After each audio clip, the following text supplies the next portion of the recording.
Dans un monde parfait, là où tout le monde est beau et tout le monde est gentil, légèrement faux cul même.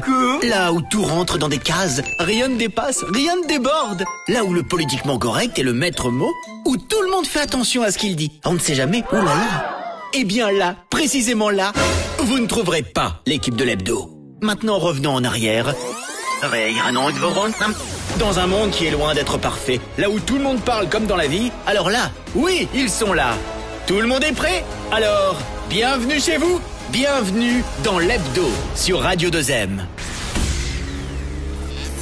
Mesdames et messieurs, bonsoir et bienvenue sur l'hebdo, comme tous les vendredis de 18 à 19h sur Radio 2M et en images sur nos réseaux sociaux. Dans l'actualité de la semaine, d'abord, des hommages qui font chaud au cœur. Rafael Nadal salué comme une légende à Roland-Garros et Yacine Bounou ovationné à Casablanca. Deux moments forts qui sont venus marquer l'actualité sportive de cette semaine et c'est avec Amine que l'on va revenir dessus. Ensuite, nous allons faire le point sur les nouvelles règles de Meta AI. Vos photos peuvent servir à entraîner des intelligences artificielles, mais sachez-le, vous pouvez dire non. Salima vous explique comment faire. Comment gérer ces gens qui vous pourrissent la vie au quotidien, au boulot, à la maison ou ailleurs? Safia vous donne quelques idées clés pour reprendre le contrôle sans y laisser votre énergie ni finir derrière les barreaux. Et puis place à la culture avec le concert de Mizan Band auquel Rimel a assisté avant de vous livrer l'agenda culture. La culture, c'est justement le thème dominant de notre épisode aujourd'hui. Nous allons parler d'éveil, un spectacle événement unique en son genre que vous pourrez découvrir le samedi 14 juin au théâtre Mohamed Zefsaf à Casablanca. Les amis, est-ce que vous êtes prêts? Oui. Alors on y va. Installez-vous, c'est parti pour une heure d'actu. Mais c'est pas un journal, on est d'accord. C'est l'hebdo sur Radio 2M. Bonsoir à tous. Bonsoir. Selma. Ça va? Ça va. Ça va Salima? Ça va. J'ai éternué au moment où il fallait dire bonjour. Ça va Amine? Nickel. Et toi Safia? Je m'ai accouché au alhamdoulilah. Oh là là. Amine nickel parce que il a bronzé quand même. Ouais, il a passé 2 jours à la plage. On lui en voudra Je suis jalouse. énormément. Oui, je pense tout ça. Moi, je suis contente parce qu'on va parler de Bounou. Ah ouais? Oui. Tu l'aimes bien? Oui. Allez. Bah parce que je trouve que il est formidable. Il a tout ce qu'il faut. Il a tout pour lui. J'ai de la concurrence maintenant. Salima Tkhlat معايا bon. Pas du tout. Non, pas de ce côté-là. Non. Pas de ce côté-là. Non, je te jure, je trouve qu'il a un talent incroyable. Ok. Bah que la meilleure gagne. Bah oui. Il est pas marié lui? Si. En plus. On avec ses Bounou, footballeurs, c'est on juste sait un plus- sportif on sait plus de s'ils sont mariés ou ouf, pas. c'est tout, on Mais en s'en tout cas, fiche. il est très bon sur le terrain. Ouais. Si tu le C'est dis. fascinant. Ce soir, on vous propose un plongeon dans l'univers de la création artistique afro-contemporaine entre danse urbaine, introspection, découverte de soi. Le 14 juin prochain, le rideau se lèvera sur Éveil, une création chorégraphique qui promet d'être aussi puissante que poétique. Pour nous en parler, nous recevons sur le plateau de l'hebdo aujourd'hui Sarah Zneber, fondatrice de la compagnie Ishtah, artiste et entrepreneur culturel engagé à Casablanca, et Joyce Gustave Stanley, danseur, chorégraphe et co-auteur de cette œuvre d'art. Bienvenue sur l'hebdo. L'invité. Bonjour. Bienvenue. Merci beaucoup. Mais on est très content de vous avoir avec nous aujourd'hui. Ravi aussi. Très bien. Donc, on va commencer par le commencement. Oui. Cette idée de créer Éveil, ça vous est venu comment? C'est un projet que vous portiez depuis longtemps? Depuis très longtemps. C'était une de nos ambitions premières, je pense, en créant Ishtah. En fondant Ishtah, j'imaginais forcément un jour avoir une compagnie de danse où est-ce qu'on crée de façon régulière des spectacles qui se produisent dans des théâtres, entourés de chorégraphes, de danseurs, d'apprentis danseurs. Et donc, avec Joyce, ça avait complètement du sens parce que c'est quelqu'un avec qui je travaille depuis longtemps. Donc, Ishtah existe depuis 7 ans et Joyce faisait partie des premiers danseurs avec qui j'ai collaboré. C'était un danseur au sein de notre agence, professeur au sein de notre école et chorégraphe qu'on sollicite régulièrement dans notre agence. Alors justement, j'allais vous demander depuis combien d'années vous vous connaissez, mais 7 ans. 7 ans. Ouais. Comment vous avez su que ce projet allait se faire à deux? En gros, je pense qu'on n'a pas On l'a pas programmé, où on s'est dit j'allais créer une première, parce que c'est ma toute première création aussi en tant que chorégraphe. Magnifique. J'avais jamais monté un spectacle de 55 minutes et ça m'est venu à travers un voyage. Je suis parti dernièrement au Brésil et je me suis remis en question. En fait, sur déjà ma vie et comment je voyais le monde de la danse. Et je me suis dit que l'éveil était quelque chose que tout le monde vit en général. Et notre rencontre aussi, elle est assez incroyable. Et donc, je me suis dit pourquoi ne pas créer cette création en coproduction avec Sarah. On se kiffe en fait, on se kiffe. Ça se voit pas là, mais vraiment. Si, ça se voit. Vous êtes parti au Brésil pour une raison particulière, je pense, par rapport à votre pièce Le Rêve africain, c'est bien ça? Oui, effectivement. Vous avez reçu une reconnaissance prestigieuse. Qu'est-ce que cette distinction a changé pour vous en tant qu'artiste engagé? En gros, ça m'a rendu déjà fier de moi-même parce que je doutais beaucoup en tant qu'artiste, on se challenge, on a un peu cet ego de se dire est-ce qu'on va y arriver, etc. Et donc pour moi, c'était une grosse surprise, je ne m'attendais pas du tout à ça. Donc c'était une co-création aussi, avec un autre artiste qui s'appelle Xander Prad, qui est un artiste très ancré dans tout ce qui est art africain et tout. Et donc c'est une à création Marrakech aussi. qui était installée à Marrakech aussi, donc très belle rencontre. Qu'on a rencontré dans un camp Ishtar d'ailleurs. Effectivement. Donc du coup, il m'a proposé de l'accompagner en tant que chorégraphe sur une création qui s'appelle Le Rêve africain. Donc on a fait la première édition ici avec, comment ça s'appelle, je pense, vers le Palais Baldi. Genre, on a représenté vraiment la pièce et ensuite il a décidé de le présenter au festival NEAP, qui est un gros festival qui remet tout simplement en question tout le concept de la culture et l'art en Afrique et tous les stéréotypes derrière ça. Donc je suis parti pour une semaine et demie et j'ai créé, donc j'ai refait la pièce avec des danseurs brésiliens. Et il n'y avait aucun danseur. Donc je les ai tous appris. Ils ont appris une danse qu'ils ne connaissaient pas. Quelque chose qu'ils ont découvert. Je leur ai appris tout simplement aussi la manière de nous... comment on appréhende la danse afro. Et ils ont pu le mettre en scène et vraiment l'exprimer. Et ça a été primé par l'UNESCO, je tiens à signaler. Magnifique. Moi j'ai envie de dire, pour ceux qui nous écoutent et qui n'ont pas le privilège de nous regarder, regardez, vous verrez à quel point ce bonhomme-là est solaire. Franchement, c'est un vrai plaisir de vous écouter parler. C'est un sourire très contagieux. C'est le sourire, le storytelling, la Merci façon de beaucoup. raconter. Vraiment, c'est passionnant de vous écouter, de vous raconter votre histoire. Vous êtes danseuse? Oui, aussi. D'accord. Donc en fait, comment est-ce qu'on en vient à être simplement danseur? Ma question est limite personnelle parce que j'ai Tu es danseur? entourage, moi non, Oui, sur les nerfs, il danse sur les nerfs.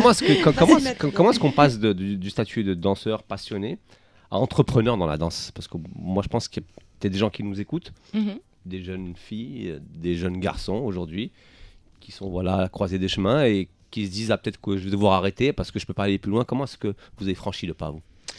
En fait, ça a toujours fait partie de ma vie, la danse. Et donc, c'était pas mon métier à la base. Donc, moi, j'étais dans la finance, en audit, comptable, donc rien à voir. Tout autre délire. Passionnant. Ouais, pas du tout passionnant. Et un jour, en fait, ça a juste pris le dessus. Et je me suis dit que je voulais vivre dans cet environnement-là. Et au-delà de ma passion à moi et de pratiquer la danse, j'avais envie d'être entourée de danseurs, d'être entourée d'art, de création. Et honnêtement, ça m'a demandé aucun courage. Tout le monde me dit, ouais, t'es courageuse. Non, ça s'est fait vraiment naturellement à mes 30 ans. Peut-être que c'est une partie... c'est peut-être le moment où je me suis éveillée, justement, après une petite introspection. Et il faut juste se lancer, en fait, et se faire confiance. Et ça fonctionne plutôt bien quand on est passionné. Est-ce que vous pensez qu'en tant qu'Africain, c'est facile à un moment de se dire « je vais arrêter ma carrière qui semble respectable à tout le monde, à mes parents, à mon entourage, et je vais me consacrer à la danse, à l'art », qui est quelque chose qui n'est pas forcément vu comme peut-être un choix de carrière stable. Et voilà, je ne sais pas, quelles ont été votre expérience, vous, Joyce, par exemple? Moi, c'est très particulier. Déjà, vous savez, en Afrique, c'est très compliqué d'évoluer et de choisir la danse comme un métier. Moi, déjà, ma mère, elle n'était pas d'accord. Moi, on m'enfermait à la maison pour aller, je ne pouvais pas aller danser, en fait. Après, elle a compris à un moment donné que s'il fallait que je travaille à l'école, il fallait me mettre dans la danse tout simplement et que j'étais à l'aise dans ça. C'était le seul moyen pour moi de m'exprimer parce que moi, je suis quelqu'un de... Ça se voit pas, mais je suis hyper actif. Ça se voit pas. Un peu. Sur un plateau. Un petit peu. C'est la première fois. Mais en gros, oui. Donc, du coup, je me dépensais dans le sport. Et comme ça, quand Vous êtes originaire du Congo-Brazzaville. Et mon père on a des origines angolaises aussi. D'accord. Donc du coup, j'étais très moi il fallait que je voyage, par exemple mes vacances, il fallait que je bouge, sinon ma mère elle pouvait pas me genre les sirops ça marchait pas. Je gardais pas à la maison. Genre les sirops de non, ça marchait pas, il faut vraiment que je fasse de l'activité. Et donc du coup, c'était un peu compliqué, honnêtement. Moi mon premier spectacle, ma mère elle était même pas au courant. Elle m'a vu sur scène. Et je me suis fait taper, mais... non, c'est sérieux, c'est vraiment ce qui s'est passé. Et donc, c'est compliqué. On a un gros problème en Afrique, c'est qu'on croit encore que tout ce qui est artistique reste un peu plus dur que avoir un travail lambda. Donc, mais ça change, ça évolue quand même. Ça change, ça évolue. Aujourd'hui, c'est Ishtar, donc maintenant ça fait 7 ans. Est-ce que vous avez vu une évolution par Complètement. rapport Honnêtement, moi je vois une évolution et je vois un impact très positif. Aujourd'hui, par exemple, au sein de notre école, il y a plein de parents qui envisagent que leur fille puisse faire carrière dans la danse. C'était ma question en fait. Ouais. Chose qu'avant, c'était pas envisageable. Même pour mes parents, c'était pas du tout une option. Mais en fait, moi, c'était en fait un objectif en créant Ishtar, c'était vraiment de créer des opportunités de carrière où est-ce qu'on peut se projeter et se voir plus tard évoluer. Et donc on a plein Mais justement, est-ce que vous voyez qu'il y a que l'industrie est en train de suivre? Complètement. Moi, je trouve que l'industrie, elle est en train de se professionnaliser. En 7 ans, l'évolution, elle est flagrante, elle est belle, elle donne plein d'espoir. Et il y a un vrai enthousiasme de la part des danseurs, de la part des gens qui les accompagnent, donc les parents, les marques, les entreprises. Je pensais que j'allais galérer à faire des spectacles dans des galas hyper sérieux ou dans des lancements de produits ou des choses comme ça. Et franchement, même les annonceurs, les marques, les agences ont pris ça d'un super bon... Ouais, mais je vous suis depuis vos débuts, ça n'arrête pas. Il y a presque tous les mois, il y a 2 événements. Vous avez participé aussi à la Cannes. Ouais, exactement. Voilà, donc à chaque fois, il y a des choses aussi. Vous, Joyce, vous avez participé aussi à la chorégraphie de Bénis. De la Cannes aussi. Non, oui, mais aussi de la Cannes avec Ishtar. Oui. Nous, ensemble aussi, Bénis, c'est bien ça. Donc en fait, ça ne s'arrête pas. Ça, c'est cool. Bah oui, il y a des opportunités. En fait, une opportunité en ramène une autre. Donc est-ce qu'on peut dire qu'aujourd'hui, un danseur professionnel peut gagner décemment sa vie seulement à travers la danse? En tout cas, il y en a. Ça, c'est sûr. Ouais, ils existent. Alors, il n'y en a pas des milliers, ça, c'est sûr. Mais ça existe. Et au fur et à mesure du temps, il y en a de plus en plus. Et même les professeurs, les chorégraphes, etc., ils commencent vraiment à pouvoir vivre de leur passion.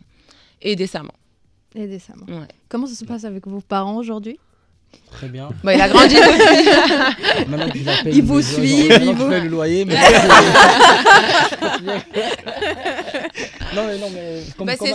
c'est ça qui amène aussi le respect des parents. C'est une fois qu'on voit que les personnes peuvent se débrouiller. Oui. C'est un petit peu de peur aussi pour l'avenir des enfants qui les fait peut-être réagir comme ça. Ouais, exact. Donc il y a je pense qu'il y a cet aspect financier et pécunier. Il y a aussi cette ouverture d'esprit où on gagne de l'argent en bougeant son corps, quoi. C'est magnifique. Et ça, c'est et là, on gagne tous de l'argent en bougeant notre corps d'une manière ou d'une autre dans la journée, de toute manière. Que ce soit de la construction. Bravo, quand je parlais de construction, de menuiserie, je sais pas. Même moi, maintenant, je suis en train de gesticuler. Bah ouais, c'est des mini-chorégraphies. Passons aux chroniques. Justement, petite pause dans notre émission, on va parler sport. Voilà, cette semaine, 2 hommages forts, émouvants et symboliques à Paris, Raphaël. Ça fait je vais refaire le lancement, merci. On va faire une petite pause pour parler sport. Cette semaine, 2 hommages forts, émouvants, symboliques à Paris, Raphaël Nadal, à Casablanca, Yacine Bono. 2 moments qui nous rappellent que le sport de haut niveau n'est pas toujours ingrat. Y a rien, ça joue. Y a rien, ça joue. Amine, sur le terrain. Très cher Amine. C'est aussi bien que moi, dans la vie, il y a des gestes qui comptent. Des silences pleins d'émotions, des applaudissements qui en disent plus qu'1 million de discours. Et surtout dans le sport, où tout va très vite, où on passe souvent d'un héros à un autre. Et où il est parfois important de prendre le temps de dire merci à ceux qui nous ont fait rêver. Justement, cette semaine, 2 hommages ont résonné particulièrement fort dans nos cœurs. D'un côté, la terre battue de Roland Garros. De l'autre, un match amical au stade Mohamed V de Casablanca. 2 lieux, 2 sports, 2 légendes. Et une même nécessité, honorer ceux qui ont marqué bien plus que des aces ou arrêté bien plus que des pénaux en 8e de finale de Coupe du Monde au Qatar. À Paris, c'est Rafael Nadal qui a d'abord été célébré. Le roi de Roland-Garros, 14 titres entre 2005 et 2008 en ayant tapé 3 fois Federer en finale, ce qui n'est pas rien. 122 matchs gagnés pour 4 perdus seulement. Des genoux déglingués et une calvitie qu'il a du mal à camoufler. Mais certainement le plus grand talent de l'histoire sur terre battue. Au grand Rafael Nadal, Roland-Garros a offert un hommage sobre, élégant, avec tous les siens et un public debout, ému, qui a simplement dit ce que l'histoire retiendra. Nadal, c'est bien plus qu'un champion, c'est l'emblème même de ce tournoi parisien iconique. À Casablanca, pareil, mardi dernier, c'est un autre géant qu'on a salué, Salima.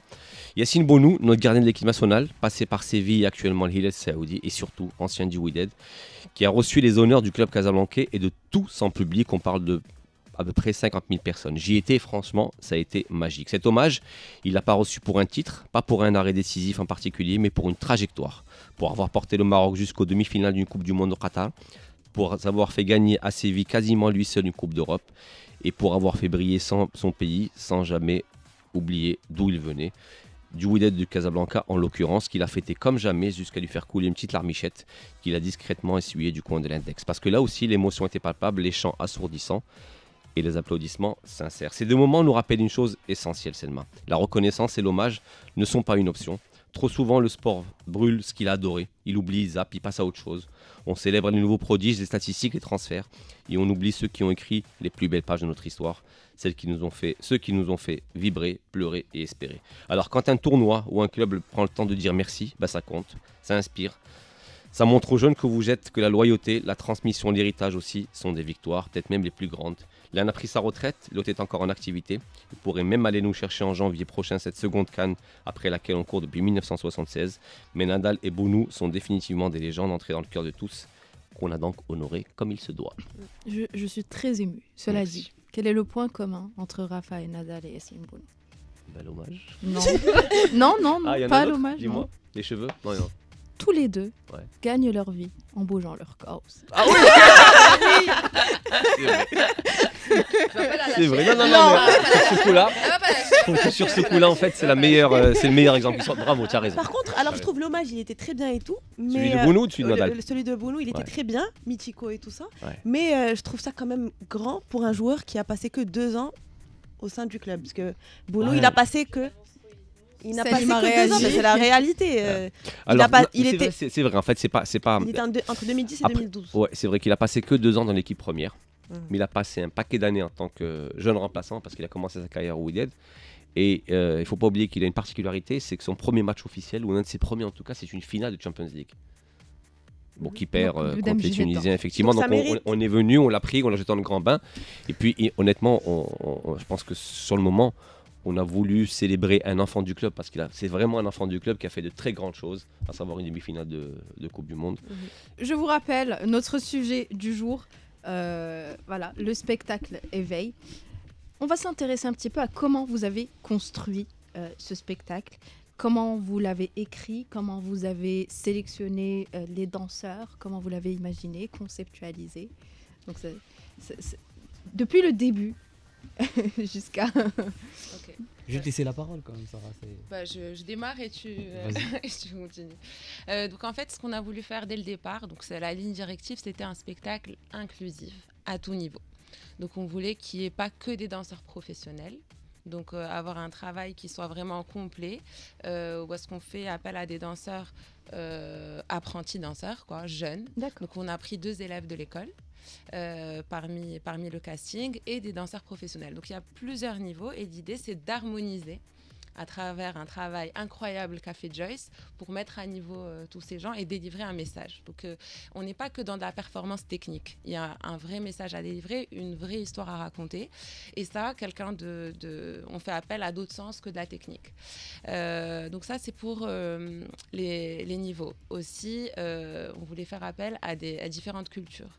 Donc on a des gens qui sont de différentes origines, différents pays. Donc on a des danseurs d'Afrique subsaharienne, des Marocains, et donc tout ça se mélange super bien. On a des âges qui sont très différents. Et ils sont tous africains Oui. D'accord, très bien. Donc c'est une pièce 100% africaine. Ouais. On a aussi des âges qui sont complètement différents. On a des jeunes, on a des plus de 30 ans, des moins de 18 ans. Dans les danses aussi qu'on a voulu interpréter, il s'agit de différentes danses. Donc il y a des danses qui viennent de plusieurs pays d'Afrique et aussi de la danse contemporaine. Donc c'est vraiment inclusif et on voulait que ça soit quelque chose qui parle à n'importe qui. Donc le choix de faire appel à des danseurs, des apprentis ou des jeunes danseurs était réfléchi et on voulait apporter cette neutralité, cette innocence qu'il y a chez les jeunes et qu'on va peut-être moins retrouver chez des danseurs pros qui ont l'habitude de la scène, etc. Est-ce que vous pouvez nous parler un petit peu du synopsis du spectacle qui est décliné en plusieurs... Cet éveil-là, justement, il est décliné en plusieurs étapes. Donc, oui, effectivement, en fait, la conception du spectacle, elle a été travaillée avec un synopsis très précis, dans le sens où on veut que le message y passe clairement et que le spectateur se retrouve dans la création dès les premières minutes. Et en gros, on a le premier tableau qui est l'éveil, donc le réveil. Tout simplement, c'est comme une éclosion, donc tout est nouveau pour le danseur. Il a un espace assez approprié auquel il va s'exprimer pour tout simplement essayer d'inclure les autres aussi dans ce délire-là. Après, on a la partie de la libération, qui est tout simplement une délivrance. On se rend compte de tous ses sens. On a pris conscience également de ce qui nous entoure et des gens qui nous couvrent, parce que, en fait, l'histoire d'éveil, c'est tout simplement un monde très particulier. Après, tu as la consécration, tu as la rétrospection. Donc, il y a tout simplement des tableaux qui représentent cet état d'éveil. Donc au fur et à mesure. Donc plus le personnage, plus le spectateur est plongé dans la scène, le but c'était de tirer le spectateur et le mettre dans le spectacle aussi. Donc il y a une partie d'interaction avec le public. Je ne veux pas tout vous spoiler, parce que le but aussi c'est que vous venez voir le spectacle. Mais en gros... mais en tout cas c'est un vrai voyage d'introspection avec plusieurs étapes. Donc on passe par des phases de chaos et donc tout ça c'est chorégraphié et c'est mis en scène.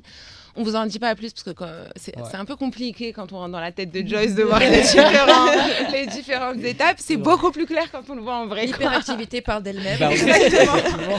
Ça part un peu dans tous les sens, mais sur scène, pas du tout. Alors, sur un registre un tout petit peu plus philosophique, ça veut dire quoi le mot éveil pour vous ? Pour moi, l'éveil, c'est quelque chose qui peut arriver déjà au cours de la vie dans différents domaines, en fait. C'est le moment où on capte qu'il s'est passé quelque chose. Et il y a le avant, donc c'est un peu le côté où on ne se rendait pas compte des choses, on n'avait pas forcément conscience de certaines choses. Et le après, c'est une fois qu'on a fait ce travail d'introspection, qu'on est passé par des chutes, des faiblesses, qu'on en a fait une force, qu'on s'est relevé, qu'on s'est élevé. Et là, du coup, le chemin est plus clair et on comprend mieux vers où on veut aller, qu'est-ce qu'on veut faire, etc. Voilà, c'est vraiment pour moi un voyage introspectif et une quête personnelle. Et moi, je pense que l'éveil, c'est aussi une conscience ultime. C'est la prise de conscience de son corps et de l'espace qui l'entoure et de l'habitat auquel il se trouve.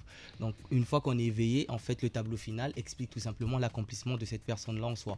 Donc, on a des peurs, on a des craintes, on a des difficultés et on est conscient de cela, en fait. Tout à l'heure, vous aviez dit que ça faisait 7 ans que vous bossiez ensemble. Quels sont les rêves que vous avez pour Ishtar, pour votre compagnie, et comment est-ce que vous voyez les choses au cours de ces 10-15 prochaines années ? En fait, c'est marrant que vous me posez la question parce que je suis allée revoir un interview à moi que j'ai fait il y a 5 ans et où est-ce que je projetais Ishtar quelques années plus tard. Et honnêtement, c'est pas... honnêtement, je pense que on est en plein dedans de ce qu'on voulait, de ce qu'on voulait accomplir. Après... Chaque petite étape est une victoire et évidemment le champ des possibles est énorme et l'évolution elle peut être encore plus grande, mais moi à la base c'était vraiment d'être entourée d'un écosystème de gens créatifs, d'artistes, de pouvoir créer des choses, de déconstruire certaines pensées, de faire évoluer les choses et donc sur ce plan là j'espère que ça va continuer et après on aimerait se produire sur scène de manière plus régulière. Donc là, c'est la première. Donc j'espère le début d'une longue série. Nous, au sein d'Ishtar, on veut créer une compagnie. Et donc au sein de cette compagnie, c'est notre première création. Et j'espère qu'on en aura d'autres derrière. Après, voilà, on intervient. Donc demain, par exemple, on est chorégraphe pour un film, un long métrage. Donc ça, c'est trop cool. Ça prend plusieurs formes. Et nous-mêmes, on est surpris, en fait, de voir que ça peut aller s'infiltrer s'infiltrer dans autant de choses différentes. Vous y attendiez pas quand vous avez commencé Honnêtement, je l'ai espéré très fort, mais je m'y attendais pas, non, pas à ce Mais il point. fallait les voir il y a 2 semaines au festival, je sais pas si c'était la semaine Timeless, dernière. Ouais, exactement. Mais les danseurs de Ishtah, ils envoient du lourd. Amine, il était là. Et tu sais, c'est les danseurs qui étaient sur scène. On m'entend très bien, t'inquiète. Je vais le bouffer, moi, le micro. Non, mais franchement, il fallait les voir. Enfin, vraiment chapeau et bravo pour les personnes qui ont pu y aller. Vous êtes allé à Timelapse sans moi. Timeless, c'est Timeless. Ah, j'ai eu peur. On n'est pas dans de l'électro, là, on est dans du commercial. Pardon. Alors ça va mieux Autant pour moi. Ouais, ça va mieux. Ok. Ouais. Vous avez visité, Joyce, plusieurs pays d'Afrique, le Togo, le Mali, le Sénégal, voilà. Comment, en fait, toutes ces influences ressortent aujourd'hui dans votre travail?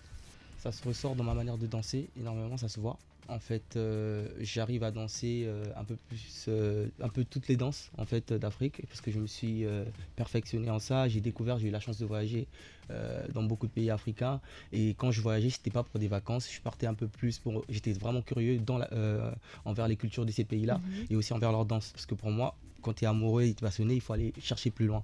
Donc pour moi, je me disais, à chaque fois que je partais au Sénégal, j'essayais de fréquenter les danseurs de là-bas, découvrir leur danse traditionnelle. Alors, est-ce que le Chahabi vous inspire? J'allais poser cette question. Par contre, pas beaucoup, mais le Gnawa, oui. Ah, d'accord. Le Gnawa, oui, ça me touche personnellement. C'est J'ai fait une des création racines. J'allais dire avec- oui, j'allais dire mytho. Non, on est dans du concret. Il a été honnête. Oui, mais il a bugué à un moment. Il a dit est-ce que je dis la vérité, je dis pas la vérité. Attends, tu as déjà essayé avec la bonne playlist, la bonne Non, ambiance? j'écoute vite fait. C'est vite honnête. fait. Non, j'écoute Ouais, vite fait. Tu vois, dans les mariages, oui, ça se danse un peu, mais je suis Plus amoureux ce du rythme Gnawa. Je suis amoureux du Gnawa, Gnawa. je J'ai fait une comprends, moi création aussi. Gnawa. Il y a de qui s'appelle l'influence 100%, Gnawa d'ailleurs dans Oui, il y a Éveil. l'influence Gnawa Ouais. dans Éveil. Je comprends. Je la considère comme une danse incroyable et tout simplement qui représente vraiment la coutume tribale de l'Afrique. Donc du coup, c'est pour ça que je l'ai mis un petit peu dans la créa aussi. Ouais, c'est un moment de transe qu'il y a dans le spectacle. Ouais. Et je rebondis là-dessus parce qu'on a fait, justement pour l'ouverture de la CAN en 2024, la CAN Futsal, on avait fait un travail chorégraphique qui était très sympa, parce qu'on avait des groupes de danseurs, donc dispatchés dans le terrain, et chaque groupe de danseurs dansait une danse traditionnelle d'un des pays qui était représenté. Ouais, c'est vrai. C'est beau tout ça. On va faire maintenant un petit détour par le monde numérique. Et ça vous concerne tous. Pas tous encore en tout cas, enfin pas chez nous, pas nous les Marocains, pas mais chez nous, les ailleurs. Marocains, Mais on arrive là. Ça viendra un jour. Oui, oui. Meta peut On va y utiliser vos photos pour entraîner ces intelligences artificielles. Mais bonne nouvelle, vous avez le droit de dire non. Jingle. Salma, tu l'as très bien dit, Meta a franchi une nouvelle ligne rouge. Donc c'était à minuit ce 27 mai. Le géant américain a commencé donc à aspirer donc cette nouvelle manne, nos photos, nos légendes, nos commentaires, enfin tout, pour effectivement alimenter ces IA qui ont besoin effectivement d'être alimentés. Pourquoi est-ce qu'ils ont fait ça, Meta? Parce que grâce à nos photos, parce que nous on a bien 5 doigts, on a bien 5 orteils, on est parfait. Ça dépend pour qui. Ça dépend pour qui, mais enfin bref, voilà. Et donc du coup, ces photos, elles sont tellement réelles, elles sont réelles, et du coup, elles serviront aux IA à générer des photos encore plus réalistes qu'elles ne le sont déjà. Et si vous ne réagissez pas maintenant, il sera peut-être trop tard. Alors je l'ai dit tout à l'heure, pour l'instant on n'est pas concerné, pour l'instant c'est uniquement les Européens, mais ça devrait arriver dans pas longtemps. Donc checkez vos mails, photos, légendes, commentaires, je l'ai dit. Tout ce que vous avez publié en public devient une matière première pour les algorithmes. La légalité, elle est contestée, puisque l'entreprise en fait Meta brandit l'intérêt légitime comme bouclier juridique. Des ONG ont déjà porté plainte en France, mais la justice a donné en Autriche, mais la justice a donné raison à Meta en disant effectivement que de toute façon c'était pour l'intérêt de la société. Donc même la justice ne sera pas de votre côté. Donc il est possible de dire non pour les Européens en allant dans les paramètres, sinon toutes les photos seront volées et serviront à alimenter l'IA. Alors que faire? Refuser? Oui, c'est possible, mais la fenêtre de tir, elle est étroite, car une fois enclenchée, en fait, cette collecte, elle sera continue, invisible et presque irréversible. Même par exemple, quand vous dites non sur le commentaire, si des amis, moi si je tag Safia sur une vidéo, sur une photo, même si elle est taguée alors qu'elle a rempli le commentaire, le formulaire, sa photo, elle servira quand même à alimenter. Mais je suis désolée, c'est flippant. On en parlera juste après avec nos invités. Et donc, à vous de voir, une fois que ça nous arrivera, si vous laissez faire ou si vous décidez aujourd'hui de reprendre la main avant que nos données deviennent le carburant d'une intelligence que vous ne contrôlez plus. Mais en vrai, c'est pas grave.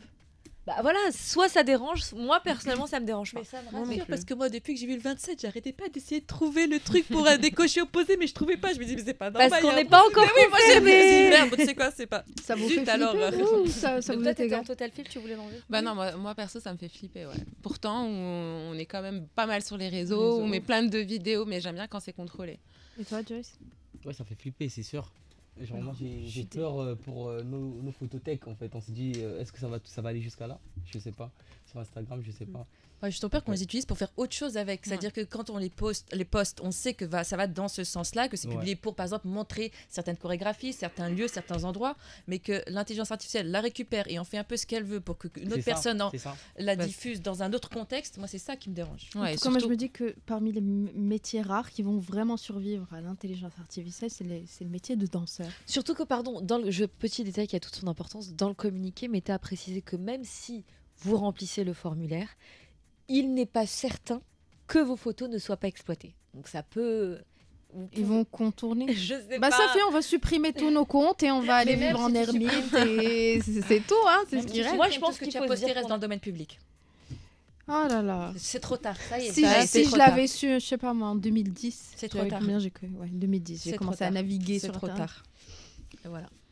C'est pour ça qu'il faut faire attention à ce qu'on publie. Exactement. Oui. Moi, nous, on est mal barrés avec nos vidéos de danse. L'empreinte électronique. J'ai une question pour nos invités pour revenir du coup à votre création artistique. Le fait de créer une œuvre chorégraphique à deux voix, c'est aussi d'accepter peut-être des fois quelques frictions entre vous peut-être. Est-ce que justement il y a eu un moment où vous avez dû renoncer à quelque chose pour laisser l'espace à l'autre? La question, elle est... En gros, est-ce que vous êtes déjà disputé? Voilà. Bah alors, Joyce qui sourit de manière très suspecte. Est-ce qu'on s'est déjà disputé dans notre vie? La réponse est oui. Dans le cadre d'éveil, non. D'accord. En fait, non. Disons que chacun, c'est l'histoire que veut raconter Joyce, donc il y a un vrai respect dans le message qu'il veut délivrer. Les rôles sont répartis. Nous, on est intervenus dans la DA, dans la mise en scène, et lui, et on l'a accompagné aussi dans l'histoire qu'il voulait raconter, mais c'était lui d'abord qui devait raconter son histoire, donc ça, c'était complètement respecté, ok, et c'était important on l'a plutôt accompagné pour que dans le spectacle, on puisse vraiment raconter l'histoire que lui voulait. Donc, on travaillait dans le même sens, quoi. D'accord, très bien. Et des frictions, c'est normal d'en avoir de temps en temps et c'est sympa. C'est ce qui fait avancer. Ça met de l'ambiance. Ça met de l'ambiance. On va respirer un bon coup et on va parler de ces gens qui nous bouffent l'air au quotidien, au boulot, à la maison, dans la file du supermarché, sur l'hebdo. Clin d'œil, Amine. Pas besoin de faire un clin d'œil pointé du doigt. Safia est là, elle a des clés simples pour reprendre le contrôle avec calme et dignité, ou presque, c'est le dérapage contrôlé. Quand elle part en live, difficile de la contrôler. Dérapage contrôlé avec Safia. Mon besoin de vacances se fait ressentir, ma jauge à supporter le monde extérieur diminue. Donc je suis en plein travail sur l'importance de la maîtrise de soi, de l'éveil, du self-control, la résilience. Alors selon Google et ChatGPT, n'est-ce pas Salima? Sans surprise, il faut développer notre faculté à se gouverner en suivant la raison et la volonté tout en gardant le contrôle de ses impulsions. Blablabla, pas d'accord. Pourquoi je dois, moi, faire un effort pour gérer la bêtise humaine? Est-il vraiment pertinent de contrôler ses émotions? J'avoue qu'il y a des jours, je laisserais bien mes instincts prendre le dessus. Alors, on en parle de ces journées où l'on sait que tout va aller de travers. Ton réveil n'a pas sonné, ta femme ou ton mari te prend la tête alors que tu n'as même pas encore bu ton café. Tu es bloqué dans les bouchons, tu arrives au taf. Là, tu as ta collègue hypocrite qui te fait un petit signe de tête et qui regarde l'horloge pour noter l'heure à laquelle tu es arrivé et ainsi tout cafeter à ton boss. Et au lieu de la fracasser contre son écran, tu fais des exercices de respiration pour ne pas exploser. Tu es même bluffé par ce self-control. Mais c'est sans compter ton ordinateur qui te lâche et qui enchaîne les mises à jour. Il ne faut pas oublier, bien sûr, les problèmes du quotidien. Comment payer le loyer, la facture d'électricité. Enfant numéro 1 a besoin de chaussures et numéro 2 d'un appareil dentaire. Je m'arrête là, je suis à 2 doigts de la crise d'angoisse. Comment ne pas péter les plombs avec tout ça? Je dérape, mais je me contrôle parce que sans ce contrôle, combien de souris, d'ordinateurs, de chaises, d'assiettes, de verres ou tout autre objet contendant près de moi ont fait atterrir sur la tête de personnes qui m'énervent. Et quand tu partages tes envies de violence avec les autres, leur réaction est toujours la même. Ben non, c'est pas bien. Il faut pas frapper les gens. Nanani, il faut être pacifiste. Regarde Gandhi. Et là, je m'auto-énerve encore plus parce qu'il a bon dos, le va-nu-pied. Mais il a laissé mourir sa femme en lui refusant une injection de pénicilline. Donc, pacifisme, on oublie. Ensuite, on peut succomber à nos pulsions. J'avoue, c'est tentant. Mais avec mes maigres connaissances en droit pénal, merci Criminal Minds, Sherlock Holmes et New York Session criminelle, il faut cacher le corps, tout nettoyer, que personne te voie, avoir un alibi. Flemme. Trop d'efforts et de risques pour quelqu'un d'aussi insignifiant. Donc pacifisme, on a dit non. Succomber à ses pulsions, non plus. Alors j'utilise une astuce. Au lieu d'exploser sur la personne ou de finir derrière les barreaux, j'imagine la vie médiocre qu'elle a eue. Par exemple, elle a des fuites urinaires ou des hémorroïdes. Son gamin lui vole de l'argent dans son portefeuille. N'importe. Je sais que tout est faux, mais après tous mes scénarios, je ne suis plus du tout sous le coup de la colère et je passe à autre chose. C'est bien, c'est une belle technique. Bravo. Ouais, ça marche en voiture. En voiture, ça marche très très bien. Quelle technique? Ouais, Si tu veux, je peux te donner le numéro de téléphone de Ilham, tu sais, la coach. Non, charge mentale. Ouais, non, la merci. charge mentale. Non, toujours pas. Non, Bah, la danse, c'est pas mal, non? Oui, il y a besoin de sport, de danse pour être un peu cet exutoire. Oui, c'est Faut bouger son corps, madame. Faut bouger son corps. Ça peut vous inspirer une chorégraphie, ça, cette chronique, cette histoire de gens qui chaos. nous énervent autour de nous. Moi, toutes les histoires m'inspirent. Même quand tu parles comme ça, c'est inspirant. Genre, ça peut. Je te file toutes mes chroniques si tu veux. Il y aura de quoi faire. Tu vas pas 10 spectacles, je pense. Il y aura de quoi faire. Il y aura de quoi faire. Je suis pas sûre que Même un film, pourquoi pas. Je pense que là, c'était comme un script de film. Mais alors, quand on est deux danseurs comme vous, est-ce qu'on n'a pas cette crainte de pas savoir se renouveler au bout d'un moment, d'arriver à un bout et puis de se dire mais qu'est-ce que je vais bien pouvoir faire? Ah mais ça c'est une lutte permanente. On a l'air confiant comme ça avec nos sourires, mais oui, ça c'est tout. Enfin, mais c'est ce qui nous donne l'adrénaline et c'est ce qui fait partie. Enfin, ça fait partie du process évidemment. Si on se remettait pas en question, on n'irait pas. Et c'est là l'importance de s'entourer d'artistes, de créateurs, que ce soit pas forcément que dans le milieu de la danse. C'est ce que vous disiez tout à l'heure, c'est que le fait d'être entouré d'artistes, ça permet aussi de. Ouais, c'est un vase communicant en fait. On se donne de l'énergie, de l'inspiration. Chacun vient avec son histoire. Donc... Parce que Xander Pratt de Brésil, c'est bien un chanteur et un styliste. Ouais, un chanteur, styliste, danseur aussi au départ. Donc, moi, je le connaissais plus comme styliste. Pardon, qu'est-ce que vous admirez l'un chez l'autre, artistiquement parlant? C'est bien le artistiquement. Allez, c'est le moment de vous faire j'allais me dire son déclaration solaire. Attends, on n'a pas chez Instru Love, piano, des trucs. Ils sont bien informés. Vous êtes très bons, franchement. On bosse un peu. Bon, moi c'est facile. Moi c'est facile. Joyce c'est un chorégraphe hors pair, un interprète incroyable. C'est quelqu'un qui a beaucoup de sensibilité. Il a une vision, même si c'est pas toujours clair la façon de s'exprimer au début. Mais maintenant c'est clair pour lui. Hein. Ouais, mais pour le reste du monde. Sarah, on a dit les qualités. On a dit les qualités. Non, mais... J'adore. Non, je pourrais ne pas m'arrêter. Il est hyper pédagogue. Il donne une tonne de techniques aux interprètes. Par exemple, là, ton texte, c'est un truc qu'il pourrait grave utiliser pour faire sortir l'émotion chez quelqu'un. Donc, à se reconnecter à ses émotions. C'est quelqu'un qui n'a pas beaucoup d'ego. Donc, pour un danseur chorégraphe, c'est un truc de fou. Donc, c'est hyper agréable de travailler avec lui. C'est fluide. Il est solaire. Non, honnêtement, c'est vraiment quelqu'un avec qui j'adore bosser. J'espère qu'on continuera à bosser ensemble toute notre vie. Oh, c'est mignon. Magnifique. Vous savez que c'est mignon. Vous savez que vous devez trouver autant d'arguments maintenant. Bon courage. Challenge. Bon, au moins, elle sait que je suis pas fort dans ça. Je peux m'exprimer autrement quand elle a besoin de moi. Je suis là. Une petite danse. C'est le plus important. Une petite danse. Honnêtement, non, si. Genre, Sarah, je l'apprécie beaucoup. T'es quelqu'un d'incroyable. Et en plus de ça, c'est quelqu'un qui est passionné aussi et qui sait ce qu'elle veut. Tu vois, genre, c'est pas...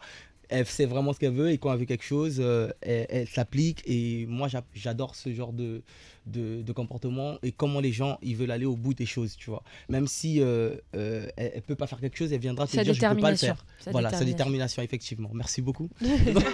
Et en plus de ça, elle a pas honte. C'est très rare dans notre milieu d'avoir. Moi, j'ai cette ouverture d'esprit. C'est pour ça qu'on s'entend très bien. Parce que quand il y a quelque chose qu'elle peut pas faire, elle vient me dire non, je peux pas le faire, aide-moi à faire. Ou elle fait un truc, elle va me dire Joss, tu peux voir. Elle a pas d'ego en fait. Et c'est quelqu'un de tout simplement vraiment passionné, quoi. Genre. Je t'adore, c'est tout. Vous formez un très beau duo, en tout cas. Ça se voit. La clé de votre réussite, ça se voit dans cette complicité. On va parler un petit peu du spectacle alors. Le spectacle aura lieu, on le rappelle, le 14 juin à la salle au théâtre Mohamed Zefzaf de Casablanca. Yes. Qu'est-ce qui attend le public ce soir-là? Je pense que le public va être assez surpris parce que c'est pas déjà des représentations comme celle-là et des spectacles comme celui-ci, c'est pas quelque chose de très fréquent à Casa. Il y en a, ça existe. Donc il y a Khalid Benrelib qui fait un travail merveilleux, il y a pas mal de chorégraphes qui se battent pour mener à bien ce genre de projet, mais ça reste quelque chose quand même qui est rare. Donc une création chorégraphique 100% faite au Maroc par des Africains qui mélangent tradition, modernité, danse contemporaine, c'est quelque chose qui est inédit, je pense. Donc il y a pas mal d'émotions aussi. Le fait de voir des jeunes, des plus grands, délivrer un message. Moi, je vois les parents, de temps en temps, quand ils viennent voir la répétition, ils sont en larmes. Donc, je pense que pas mal d'émotions, assez surprenant parce qu'on n'a pas l'habitude de voir ça.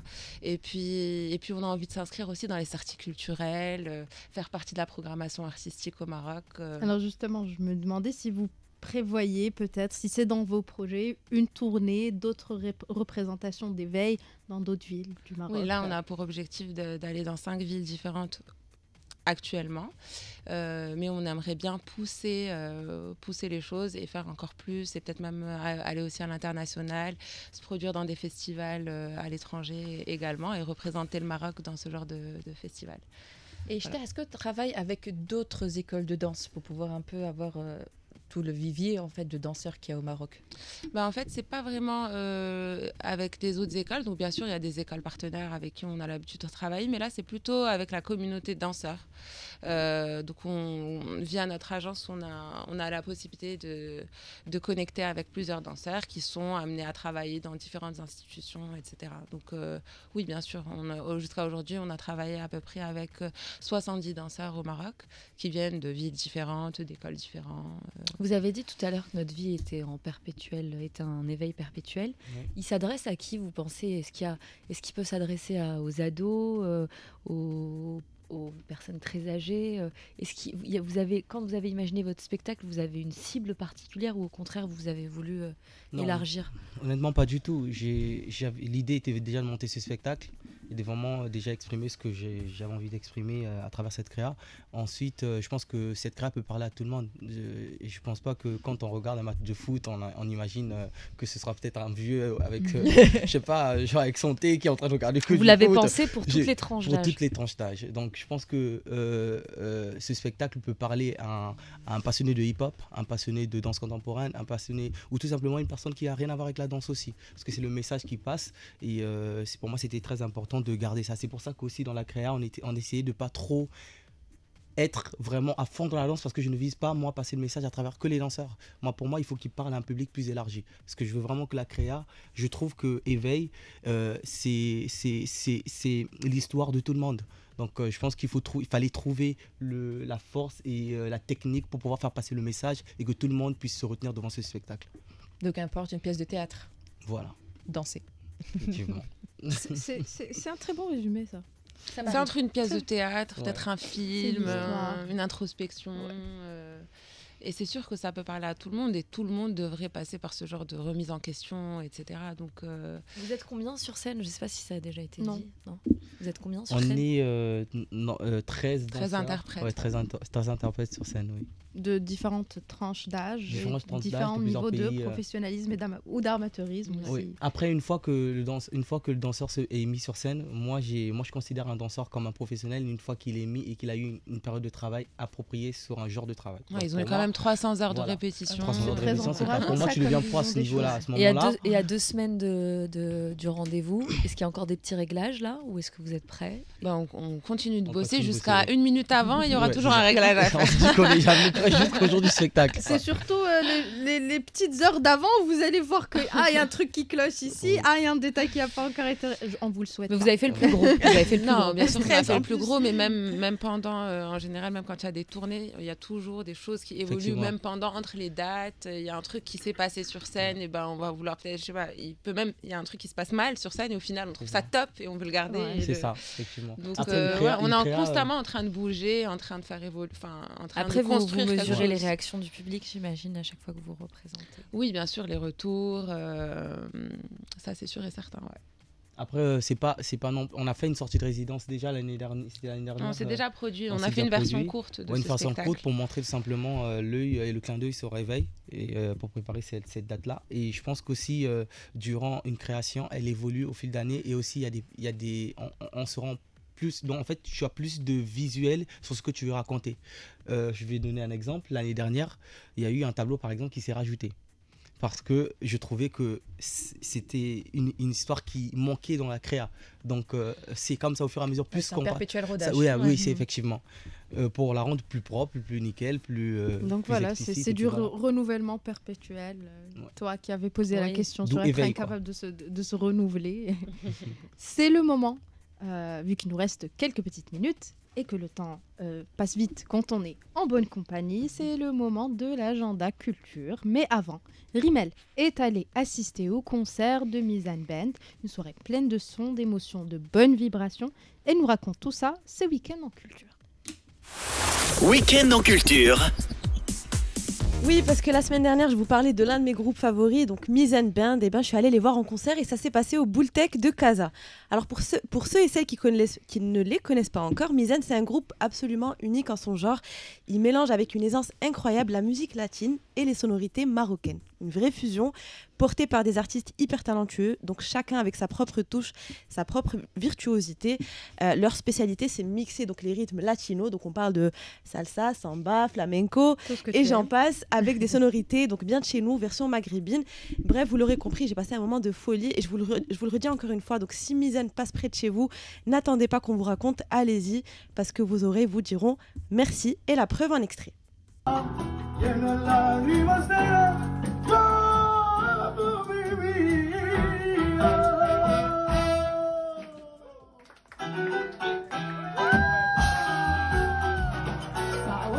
Et d'ailleurs, j'ai même eu droit à ma petite photo avec le pianiste. J'ai voulu immortaliser tout ça. Bon, il était super cool. Je sais pas si vous voulez quand même la voir. Ah, elle est là.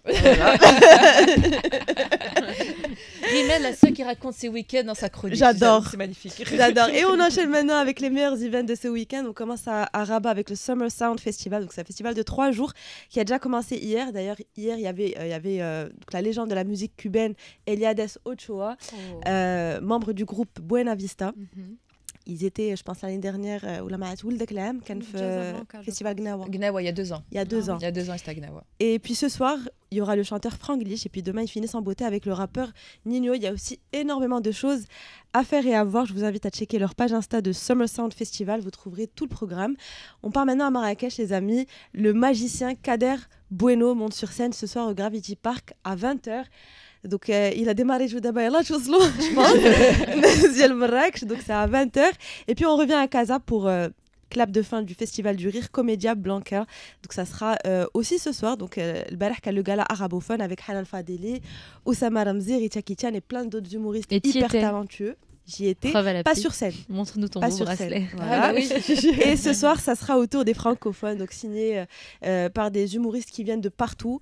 On a Mrim Benoît, Wallace, Eta Lalouz, Mimo Lazrak ou encore Romain Fressinet. Donc ça sera ce soir au complexe Mohamed Khamis à partir de 20h. C'est la méthode. Comme d'hab. Tu y vas ce soir? Bien sûr, on y va ensemble. Oui. Tu vois, on commence à faire des activités. Team building. Vous êtes à 2 doigts du team building. On n'en a pas besoin, ça fait. On va vous perdre. Il nous reste quelques petites minutes. Le chrono nous rattrape.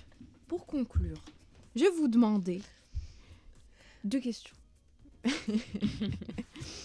Si vous deviez résumer le spectacle Éveil en 2 mots, ça serait quoi?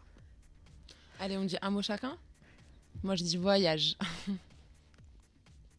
Moi, je vais dire conscience. Ah bah voilà, Ouais, un voyage de conscience. Tu as vu ça? C'est classe, c'est classe. On n'a pas répété. Hein, Dernière question. Qu'est-ce que vous voulez que le public ressente en sortant de la salle de spectacle? Moi, l'année dernière déjà, il y a eu beaucoup de larmes.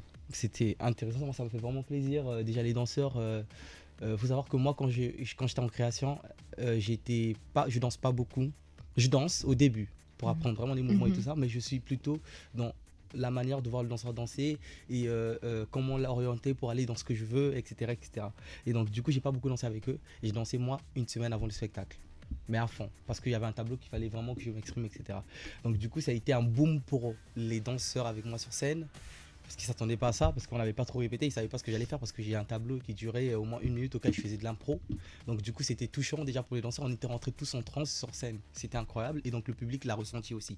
Donc j'espère que cette année aussi, on pourra transmettre cette même énergie. Voilà, c'est le but. Moi, je dirais Tibourisha. C'est ce que j'aimerais... Ça sera la première fois devant autant de personnes? On avait fait une première partie l'année dernière devant 600 personnes. Quoi. Aussi, donc ça sera la même chose. Ça sera cette année, vous attendez combien? C'est la version longue de 55 minutes. Oui, ouais. Très bien. Et cette année, vous attendez combien de 500 personnes. 500 personnes. Ouais. C'est un public considérable. Oui. Sarah Zniber, Joyce Stanley, on vous remercie Merci énormément d'avoir été parmi nous aujourd'hui. Merci beaucoup. Merci à Mehdi et à Smaïl à la régie. Merci à vous toutes. Merci à toi, la Salma. Formidable team de l'Hebdo. Et on vous retrouve la semaine prochaine avec plein de belles choses à vous dire. Ciao, ciao. Ciao, merci.